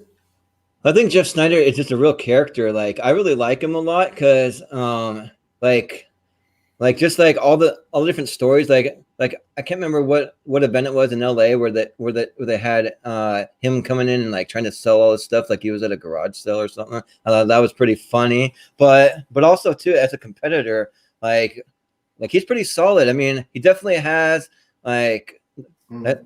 Like those days where he does kind of give up, but those are rare. Like I've only seen it once or twice from him, and especially like when he was on the Patriots. I mean, they were champion for what, like over a year, and so I mean they were just a powerhouse. I do kind of feel like maybe Snyder's kind of like at his best when he's on a team, but like he really had some pretty impressive performances lately. So I mean. I wouldn't doubt him at all. Like that New York match against Paul Oyama, like I was really rooting for him. So I was really hoping that he would pull it off. But you're the only one rooting for him with the way everyone was booing him. I know everyone was booing him. I'm like, come on, he's fun. Like I actually like the guy. So yeah. All right. Mm-hmm. So my number 4 is pretty much the guy who introduced to us what the idea of being a heel was in terms of Schmodown. He's the first one to actually get it, and it's none other than the outlaw John Roca. Yep. He's on my list. Yeah, he laid the blueprint for how to play the Schmodown. Honestly, I don't think if it wasn't for him, it wouldn't be as successful as it was. Like, yes, Dan Merle's the GOAT, of course, but without Roca, I don't think the Schmodown would be where it is now. So your number 4 is Roca. Ha! I just got that. Don't tell him. Yep, you're number 4. Yep. No, like I said, without Roca, we honestly wouldn't be there. I got it. Yep. Dude knows how to cut a promo. Yeah. If you want a best example of that, you just go to the David O. Russell incident and you look at the promo he cut afterwards. God damn. Like, that's all I can say. God damn. Yeah, he can cut a promo on the spot. Like I can't remember what episode of SEN Live I think that it was, but like they just asked him to just go into promo mode and like he just did it on the spot and it was like crazy. I'm like, whoa, he can just pull it out just like that. Yeah, so, and former 2-time champion. He's a former 2-time title holder, and whatnot. I mean, like he's a legend. Merle's 1, Roca's got to be 1A. Yeah, and for me, like I kind of have a little bit of a love-hate relationship, more so on the love because I actually do have a lot of love for the guy. But like I think sometimes like his emotions get the better of him. I can kind of see that and like how like he just gets so invested, which is both a good thing and a bad thing, I think, because I mean it's just great to just show his love for the game. He puts his blood, sweat, and tears and everything into this game that he loves so much, and that definitely comes off. I just imagine what people like his girlfriend have to go through when he's at home screaming at the TV, just going crazy, just just going out of control, crazy, where she has to literally walk into the next room and just like shut the door or something, you know. But Speaking from experience, Jordan? Huh? Speaking from experience? A little bit. A little. Okay, so that's my number 4. What is your number 3? So my number 3 was actually he played this week is actually Tom. So for me, my favorite team in the league is actually the Looney Bin. I freaking love the Looney Bin. Like I'll watch anything that they do. I'm a huge Video Drew fan. She was on my honorable mention list, so I'm always watching everything she's up to. But like Tom, like he brings the weird, but then he also brings it up another level because he has all the knowledge. Like he's a powerhouse. Like he's just like so smart when it comes to all this movie trivia. But then like I just love all the weird things, the little smiley faces on his hands, and then like he's just like making weird comments. Are you in the same house as me? Where are you? And he's like tapping on the thing and like so like just like all the weird things. Like I think that especially for some competitors, they can really get into some competitor's head. I know if I was there and I was facing a guy like that, I'd be like, whoa, like what is this guy all about? He kind of freaks me out a little bit, you know. But like he's great though. Like I will watch anything that he does, and I also love that he's able to stay in character like 100% of the time. He never breaks character. So I just love that about him. So it's someone I'm always rooting for. So yeah, he's my number 3. Right on. What do you guys think? Like I said earlier, this was the first time I'd ever seen him play, and I was impressed. Honestly, one of the best characters to come out of the Schmoedown, to be honest. Yep. The thing is, he's a great character, and he seems like a pretty, I haven't seen him play all that much, but he seems like a pretty solid player as well. Yeah. So we'll see what happens. Yep. All right, Ben. You got your number 3? My number 3 is Ron Harris. Ooh, the professor. Yep. No, not the professor. I like him as a professor. I love him as a new recruit. Yep, same. Yeah, so good and his knowledge is there and he's so entertaining. I love the weirdness he plays. And really good all around. That's why he's like a great team player as well. Yep. So yeah. What do you guys think of Lon? Well, I just said Tom is one of the greatest characters. The Delinquent is the greatest character to come out of the Schmoedown. Yeah, but I'd agree. Yeah, he's not on my list, but I love him to death. How can you not? Right? Yeah, he just cracks me up whenever he's on screen, and I even like it, like watching Lon Harris even do things outside the show, like when he's been on movie fights a bunch of times, like he's pretty entertaining over there. And then just a couple of my favorite things from him is that one that I think you mentioned on one of our other shows, Matt, was when he just showed up for the wrong match randomly. Just as like he's like, wait a minute, like, am I supposed to be here? Like, what's so yeah. All nice. He wasn't dressed like a hoodlum. He was actually ready to go. And yep, exactly. Yep, and then also I liked him as a professor when he started calling out a bunch of the wingers. So he wanted to play Christian Ruvalcaba. He wanted to play Cody Hall. Yep. So he started bringing them in too because I love the wingers. So and like he was really stuck on like having them play, and like he was the teacher, they were the student, and like he played really well into that. So I love that about him too. Right on. Yep. Okay, so my number 3 was actually one you had already talked about earlier, Ben. It was none other than the killer, Mike Kalinowski. I love him because he is the next evolution of the heel that Roca introduced us to. He was part of some of the best moments of Anarchy of that entire season. Just all the skits of him being the puppet master in the back, you know, dealing with Thad and all that stuff. And to see how much his game changed when he flipped the switch from being white bread to corruption. Remarkable. Like, I've never seen a better transition for a competitor than I did with that. Wait, let me stop you right there. Yeah. Yeah, exactly, right? Little sheep. Yep. Yeah. No, honestly, Mike is awesome. And I don't know if you saw the picture today that was circling around of him and Shannon hanging out with Mara and Dan, which was pretty cool. Which, if you know a little bit about that, it's actually good to see. Yeah. Yeah. So that's my number 3. So we already gave our thoughts on him earlier. So what is your number 2 there, Jordan? So my number 2 is someone who just really impressed me a lot recently, and I wish we could have seen more on actual showdown matches, but we have seen him a lot in some of the exhibition matches. Is actually Kevin Smets. So Kevin Smith is just like someone who just like really impressed me. Just a powerhouse in this game. Like he, like especially like in those exhibition matches. Like he plays great in the regular matches too. But man, he like dominated like 3 exhibition matches in a row. And there are things that like I didn't think he like had a ton of knowledge.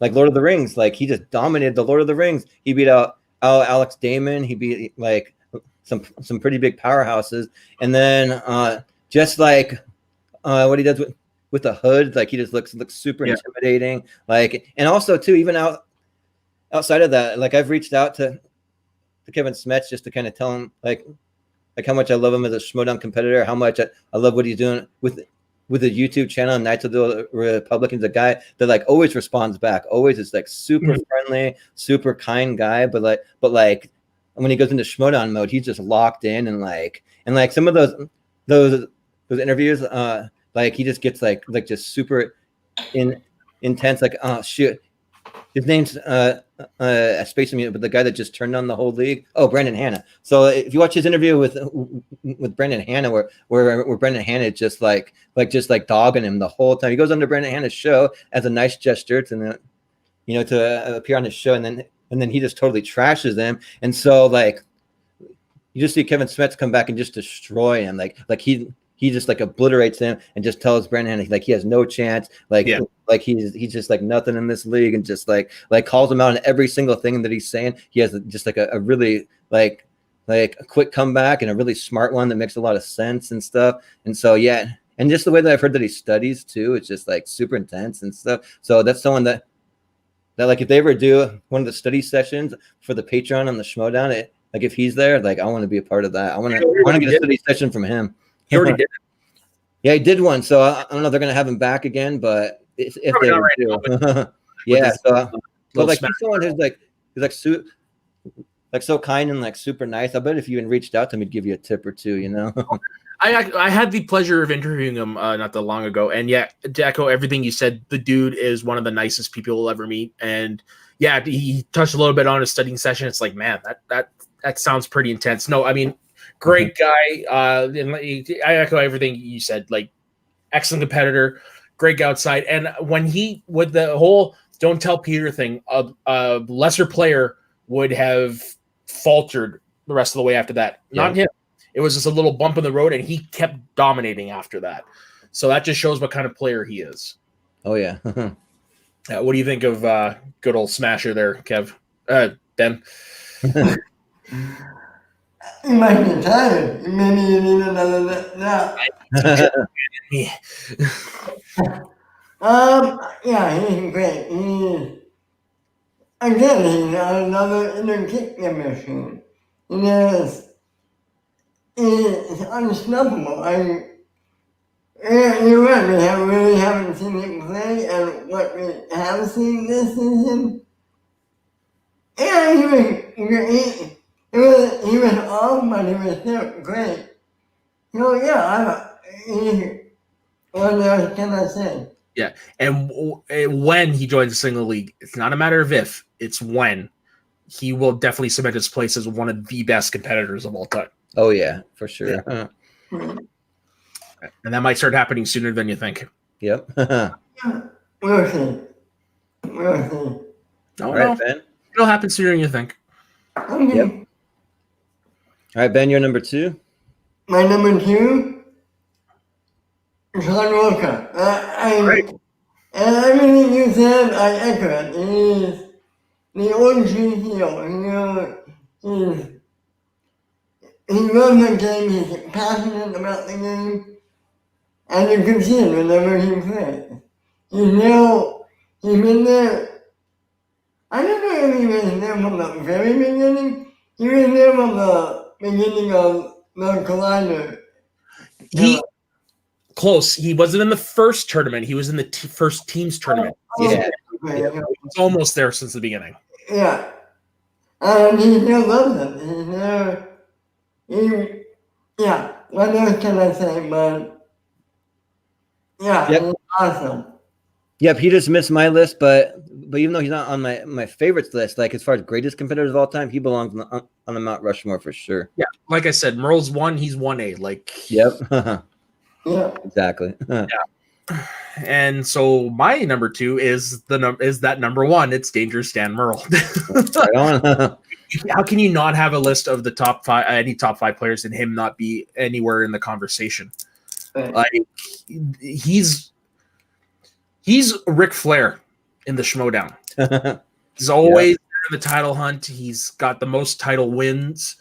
I mean, hell, like you saw when he came back, he wasn't the same, so he changed his game, and now you could argue he's even more dangerous than he was in his first go around.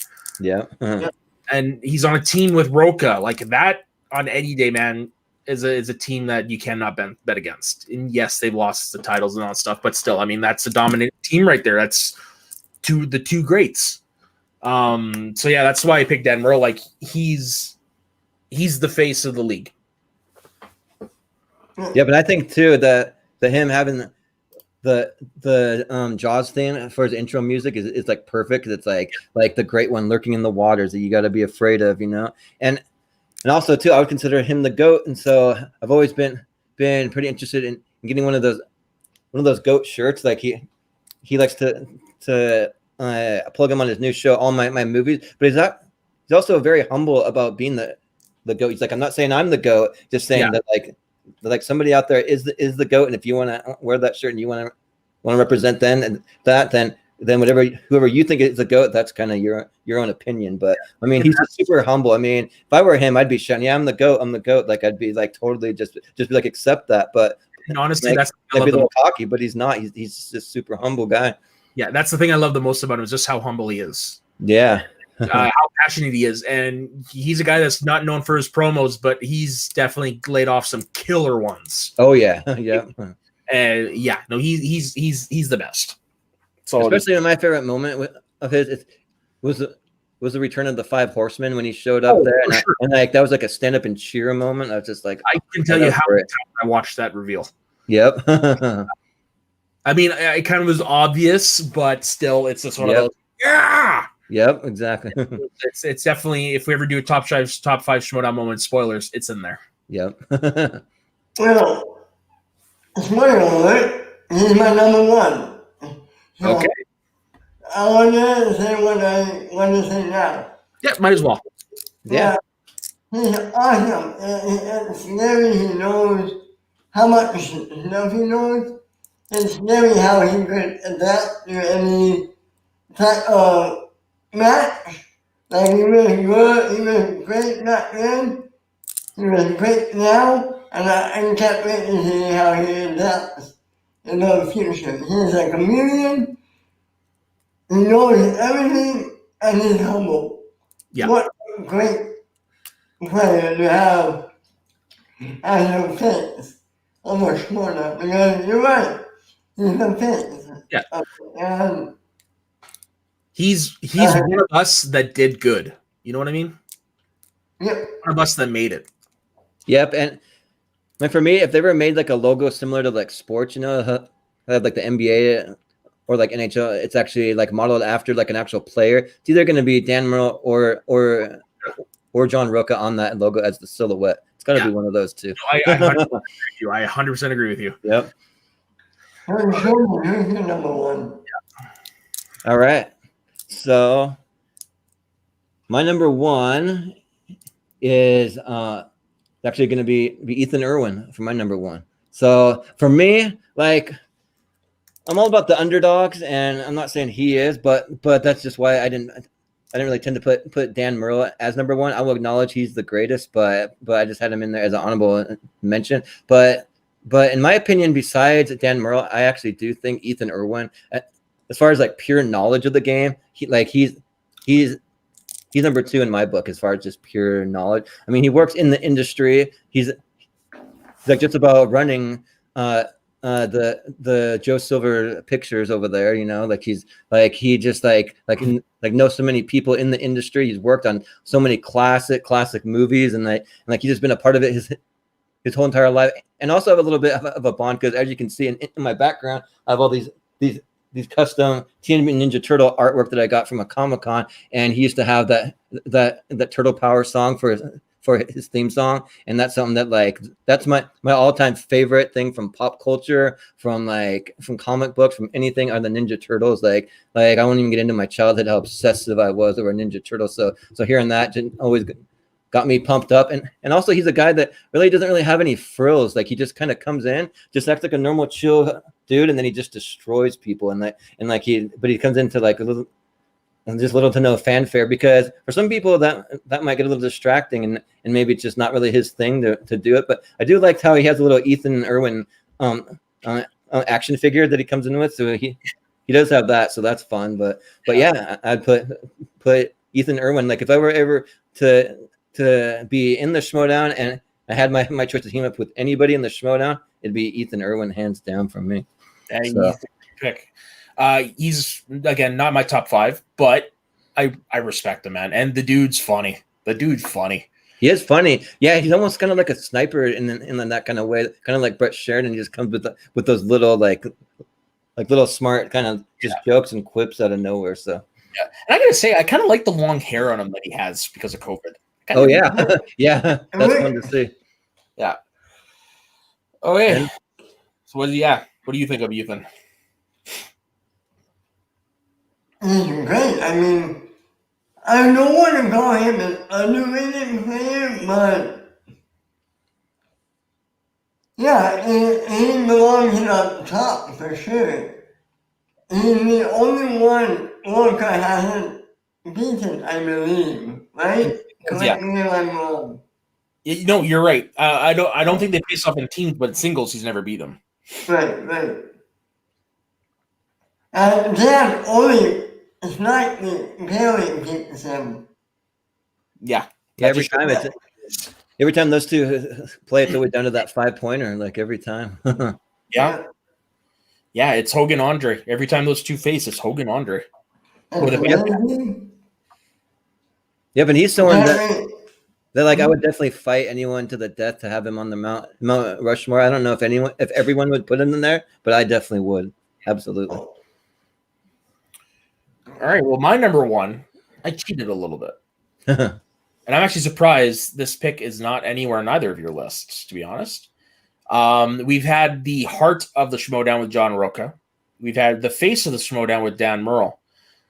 Now it's time for who I think is the soul of the Schmodown, the Shire Wolves. I love these two ladies to death. I will fight anybody that disrespects them. What they had meant to the league, you cannot replicate. They showed. You could use them as an example of what it is to show little girls. Like I'm going to show my nieces when they're old enough what you can do. Yeah. And the "we are the league" moment. Holy shit, man! Like that. I'm a white guy, and that struck me hard. Yep, same here. I wish they were still competing. The send off they get, just seeing any highlight from that, I was in tears watching that. I mean, think of all the people that have retired or have left for a while. Nobody got that type of reaction. There's a reason for it. To have people come out and pay their respects at the match, like they're the soul. They represent the good of the Schmodown. Mm-hmm. And not to mention, they are two excellent players. Yep. Yeah, for me, like my favorite moment from when they came out with every single female competitor in the Schmodown, and they had that world with the Beyonce song, and like I just hate that we have to live in a world with so many copyrights, because like that song was just absolutely perfect for them. Yeah. So I mean, and whenever I hear that song, like I honestly think back of the Shire Wolves every time. I can't hear that song without thinking about them. Yeah, no, it's. I think this. I think my favorite rivalry in all of Schmodown is a Christian Killer rivalry. Oh, for sure. Yeah. Because they are scary, equally talented, and every time they played, it was fantastic. Yeah. the match that I like every time I was like, hey, I want to show you something. The match I showed them is always Throwdown 1. Yeah. Rachel for the IG title. Yeah. For me, I'd say that is the best match that's hands down ever happened. Yeah, I tend to agree. Probably. Yeah, that's definitely up there in my top 3 at least. Yeah. Yep. Yeah. That like for me, Clark Wolf and shoot, I'm having a brain fart. Rachel Cushing, Yeah. come on. Rachel Cushing. I don't know why I always get these random farts when I'm on camera. People that I talk about constantly all the time. But yeah. So Rachel Cushing and Clark Wolf, like they're two people that honestly, when they came into this space, super impressed me, because I remember the early days of AMC Movie Talk when they had Clark Wolf come on as the host.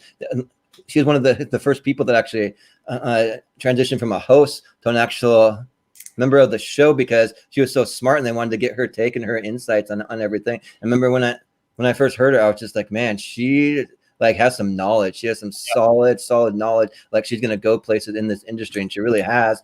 And then Rachel Cushing too, just what she has done not only for women in general, but for people that are kind of more shy and reserved, like the introvert type crowd. You know, she's really done a lot for that. And also one of my favorite / kind of heartbreak moments is the match where she was supposed to be on with Ken Napzok, and then Ken Napzok had his epic heel turn and left her hanging, so she had to do the entire match by herself. Like that was just crazy. Almost won. Yeah, she almost won too. Yeah, it was just crazy. So yeah, that was just like a crazy moment to me. So yeah. But and let's not forget, Clark was part of what I think was the first angle of the Schmodown. The decision to choose who your tag team partner. I think that was the first angle. Oh yeah, the decision. Yeah, yep. When the Patriots broke up and there was the decision. Yep. The Patriots hadn't formed yet. This is what caused the Patriots. Oh yeah, it's what caused it. Okay, yeah. That's what it was. Yeah. So yeah, that was another epic moment. That's one that I actually go back and rewatch all the time. I probably watched that moment like 5 or 6 times, honestly. Yeah, it's a great thing. I can't wait till we finally do our top 5 Schmodown moments. Yep. Looking forward to that one. Yeah, and so with that brings an end to our top 5. So I get to choose for next week. So I'm actually going to be doing one that Ben and I have been talking about. The top 5 Schmoes Know / Collider Live / SEN moments. All right. I think it's time, because we're talking about Schmodown, and I mean the decision happened on the Schmoes Know show, and I cannot wait to talk about number 1. So that's what I'm enacting, is I'm enacting the top 5, because they're all different shows, but they're basically same shit, different pile. You know what I mean? Yep. So, I'll ask you right here on camera. Can we include SEN? Yeah, that's why I said top 5 Schmoes Know / Collider Live / SEN. Okay, good. I didn't hear my SEN. Yeah. All right, cool. That's what I am enacting, the top 5 moments. And I can probably tell you my moments are going to be leaning more heavily to 1 or 2 of the 3 shows. Yeah, this will be one that'll be fun, because like I've been wanted to kind of do a deep dive and kind of get back in some of the like older content, the Schmoes Know stuff, and like the some of the Collider stuff, just like get back then and like rewatch some of that. So I think it'll be fun, just like going through to try to pick out my favorite moments. So yeah. And normally that's where we would end the show, but this week we're going to do things a little differently. We had 2 deaths this week. One you might not know of. The other one impacted everyone knew of. The first one was an actor named Thomas Jefferson Bird. You might not know who he is, but he popped up in actually quite a few Spike Lee movies, and he was also known as a stage actor primarily. Unfortunately, on October 5th, he was gunned down. Actually, it was. Oh wow, I didn't know that. He was multiple gunshot wounds to the back. Oh my God, that's crazy. Yeah. They still don't know what caused, like why it happened and whatnot, but a lot of prominent African American actors put that out there, and you could like Here's what Viola Davis says, like, oh no, 2020. What? Loved working with you, Bird. What a fine actor you were. So sorry your life ended this way. Praying for your family. So very sorry. So it sounds like he's not someone that most of us would know, but it sounds like he was very well respected in the actor community, and nobody deserves to go out like that ever. Yeah, that's right. Yeah. Terrible. You guys have any thoughts on that? For me, like I just think that it's a devastating way to go. And but I remember hearing about the that he passed. I didn't know that he was gunned down, but like when I saw his picture, I'm like, oh yeah, like I've seen him pop up in like so many different movies. He's one of those actors that screen you definitely face, but like maybe everyone knows the name kind of. Yeah, so, yeah. And he was in the movie Chirac with Jay Watkins. Wow. Oh, he was okay. Yeah. So yeah, my devastating my way to thoughts go, man. and prayers go out to his family for sure. Yeah, for sure. Yeah. And I hope they get the son of a bitch that did this to him. Nobody deserves that. And the second one, everyone knows. It's not. It's the greatest guitar player to ever live. Eddie Van Halen passed away of throat cancer. His third bout with throat cancer. To say he impacted rock and roll music, man, is an understatement. What do you guys have any memories of Eddie Van Halen? I'm going to say, great music, great guy, going to admit. 2020 sucks, man. What can we say? Here's a bit of trivia for you. Do you know who produced the Van Halen demo that got them signed to Warner Brothers Records? Yeah. Gene Simmons. Oh yeah, that's right. Yeah, I remember that. Like right when I heard about his passing, the very first person I thought of was Mark Ellis. So I just jumped over on his channel, and he already had a tribute up ready to go, and he told that story about Gene Simmons. So I thought that was a pretty cool story.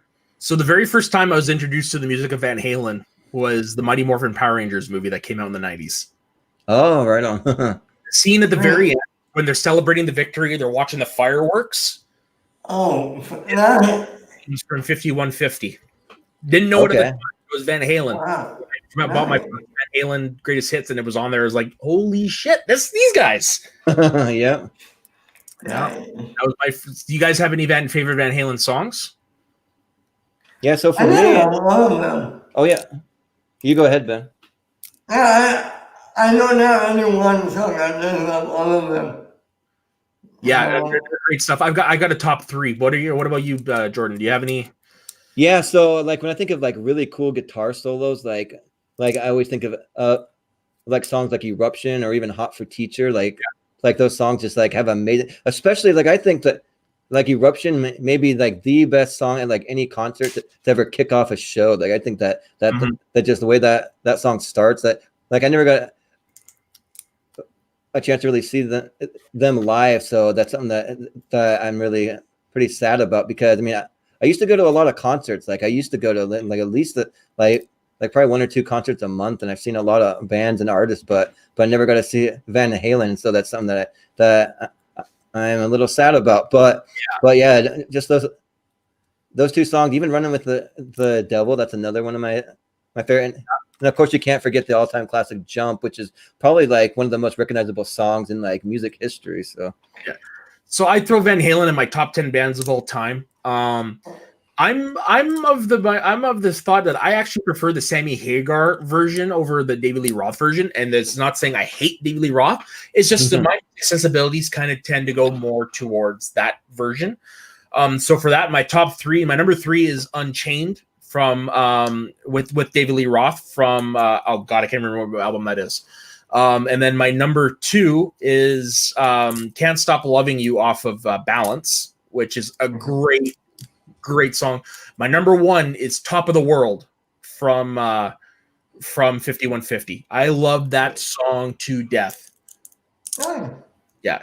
And little fun fact: the album that had this had the song Right Now on it, called For Unlawful Carnal Knowledge, was named that because the record studio wouldn't let them go with their first choice, which was Fuck.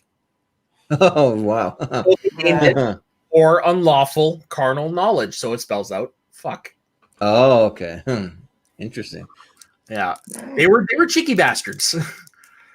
Yeah, one of my friends after Eddie passed away, he posted this little video, and I clicked on it. Like I don't know how I'd never seen it before. I thought it was a little tribute because he actually he's a graphic designer and he's also a little bit of a video editor. So I thought he had put it together. No, like this is something they did back in the day. But have you guys ever seen the music for Everybody Wants Some? And it actually has like clips from the movie Better Off Dead, and it starts out with like a weird kind of claymation looking thing, like that movie. I thought that he just put it together, but it's one of the kind of off the cuff thing. And for me, like I just like those kind of weird things. That's just like who I am. But so like I thought that was a pretty unique thing that they had put together, and that movie actually fit really well for Better Off Dead. So yeah, nice.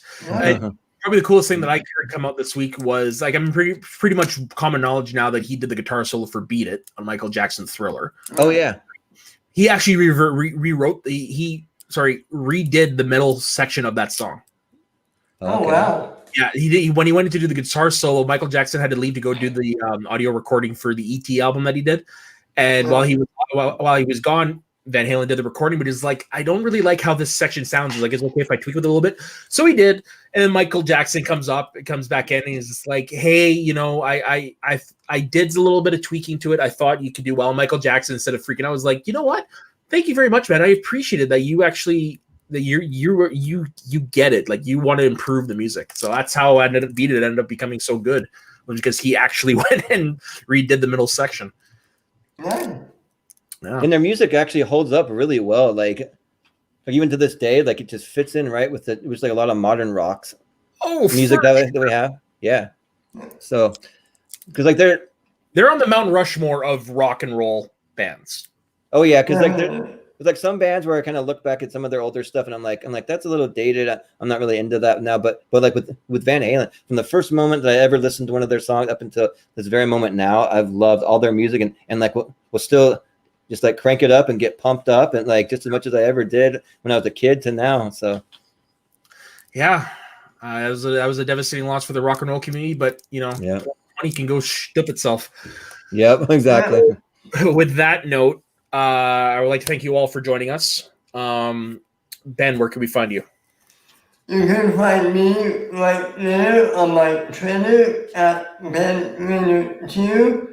You can also find me at Matt doing our Thursday night show, Shooting the Breeze. And then there's one with Hotel Nerd. Which was a great Yeah, it was awesome. And you can also find me on Saturdays doing a Schmodown show called Schmodown, where we just break through and break down each of the competitors' careers. So yeah, there's that. Right on. And how about you, Jordan? You can find me at my Twitter handle, which is down below there, Jordan83616. But even more so, I'm a little more active on Facebook, so you can find me in the Media Shweddies group and just at Jordan Anderson 21. And then I also have a YouTube channel that's called Movie Hero. So, and I tried to put out a video this week, but I had a disaster with Zoom, so I'm not going to use Zoom anymore. So I'll probably switch over to StreamYards or something. But there's going to be a new show that's going to be a tier ranker show. It's called Tier Ranker Movie Fights. I haven't nailed down the exact time because I'm also trying to work with a couple of guests that are going to appear on the show. But basically, we're just going to go and rank all our favorite things from best to worst, and we're going to have little logos. We drag them around and place them where we think they go, and so that's going to be a show going forward on Movie Hero. And then I got a couple other shows in the works. So over the next several months, I'll start to reveal a little more. But you can definitely find me there. Right on. And me, you can find me as it says above me on Instagram and Twitter at soda_the_saxman. You can also find me weekly over on the Schmoes of the North YouTube page, where we break down the week in Schmoedown news. Our latest episode just dropped today, where we break down the 2 matches we discussed earlier. We also have another show on there called Northern Consultations, where we talk to people in the community and what have you. One just dropped. I just don't remember which one it was that just dropped, but usually we have one coming out every week. We've actually got I'm doing an interview tomorrow that I'm actually pretty excited to do. It was one of the competitors that is currently in the Final Four. Ooh, we'll have to tune in for that. So definitely tune in for that. So yeah, that's where you all can find me. And as usual, thank you very much for joining us. Join us next week, same place, same time. Well, actually, no, not same time, at our usual time at 2:00. And everyone, happy Thanksgiving to my fellow Canadians, and stay sweaty. Stay sweaty. Really?